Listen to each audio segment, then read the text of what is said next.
Hello, ഇന്ന് നമ്മൾ വളരെ വ്യത്യസ്തമായതും അതുപോലെ തന്നെ വളരെ ടേസ്റ്റും ആയിട്ടുള്ള ഒരു സോസി ചിക്കൻ്റെ റെസിപ്പി ആട്ടോ ചെയ്യാൻ പോണത്.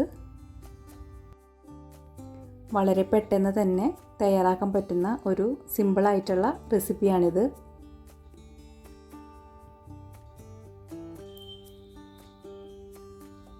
ഇത് തയ്യാറാക്കുവാനായിട്ട് ഒരു പാത്രത്തിലേക്ക് കുറച്ച് ചിക്കൻ കഷ്ണങ്ങൾ എടുത്തിട്ടുണ്ട്. അതിലേക്ക് നമുക്ക് 1 ടീസ്പൂൺ സോയാ സോസ് ഒഴിച്ചു കൊടുക്കാം. ആവശ്യത്തിന് ഉപ്പ് ചേർത്ത് കൊടുക്കാം.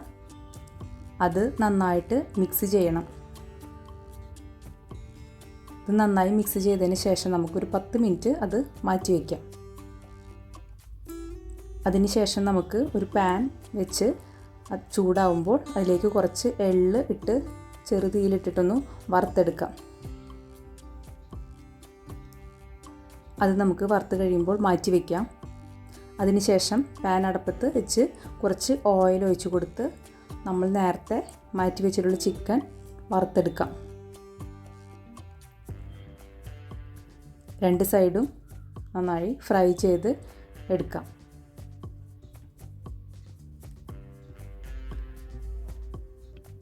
ചിക്കൻ 2 സൈഡും നന്നായിട്ട് ഫ്രൈ ആയിട്ട് വരുമ്പോൾ നമുക്കത് കോരി പാത്രത്തിലേക്ക് മാറ്റി വയ്ക്കാം.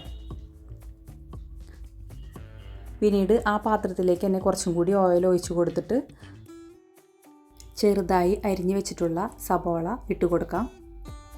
അതൊന്ന് ഇളക്കിയ ശേഷം അതിലേക്ക് നമുക്ക് ചെറുതായി അരിഞ്ഞു വെച്ചിട്ടുള്ള ഇഞ്ചി ഇട്ട് കൊടുക്കാം. ഇനി നമുക്ക് അതിലേക്ക് വെളുത്തുള്ളി ചെറുതായി അരിഞ്ഞത് ഇട്ട് കൊടുക്കാം.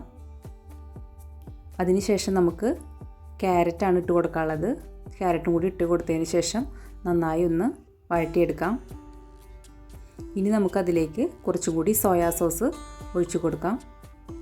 അതിനുശേഷം ടൊമാറ്റോ സോസ് ഒഴിച്ചു കൊടുക്കാം.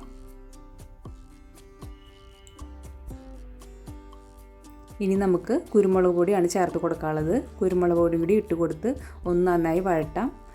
ഇനി നമുക്ക് ആവശ്യത്തിന് ഉപ്പും കൂടി ചേർത്ത് കൊടുക്കേണ്ടതാണ്. അതിനുശേഷം കുറച്ച് വെള്ളം ഒഴിച്ചിട്ട് നമ്മൾ നേരത്തെ ഫ്രൈ ചെയ്ത് വെച്ചിട്ടുള്ള ചിക്കൻ ഇട്ട് കൊടുത്ത് നന്നായി ഇളക്കി ഒന്ന് മൂടി വെച്ച് വേവിക്കാം. നമുക്കൊരു പാത്രം എടുത്ത് അതിലേക്ക് കുറച്ച് കോൺഫ്ലവർ ഇട്ട് വെള്ളം ഒഴിച്ച് നന്നായി ഒന്ന് മിക്സ് ചെയ്ത് വയ്ക്കാം. അപ്പോഴേക്കും നമ്മുടെ ചിക്കനിലെ വെള്ളമൊക്കെ വറ്റിയിട്ടുണ്ടാകും. ചിക്കനിലെ വെള്ളമൊക്കെ നന്നായി വറ്റിയിട്ടുണ്ട്. ഇനി അതിലേക്ക് നമ്മൾ കോൺഫ്ലവർ ഒഴിച്ചു കൊടുക്കേണ്ടതാണ്. കോൺഫ്ലവർ ഒഴിച്ചു കൊടുത്തതിന് ശേഷം നന്നായി ഒന്ന് മിക്സ് ചെയ്യണം. അങ്ങനെ നമ്മുടെ ചിക്കൻ കറി നല്ല തിക്കായിട്ട് വന്നിട്ടുണ്ട്. ഇനി നമുക്കിതിലേക്ക് ചേർത്ത് കൊടുക്കേണ്ടത് നമ്മൾ നേരത്തെ വറുത്ത് വെച്ചിട്ടുള്ള എള്ളാണ്.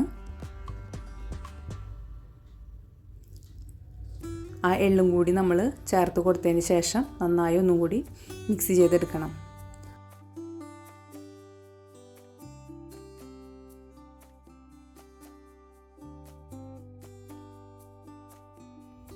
വ്യത്യസ്തവും അതുപോലെ തന്നെ നല്ല ടേസ്റ്റുമുള്ളൊരു ചിക്കൻ കറിയാണിത്. എല്ലാവർക്കും ഇഷ്ടപ്പെടും. എല്ലാവരും ഒന്ന് ട്രൈ ചെയ്ത് നോക്കണേ.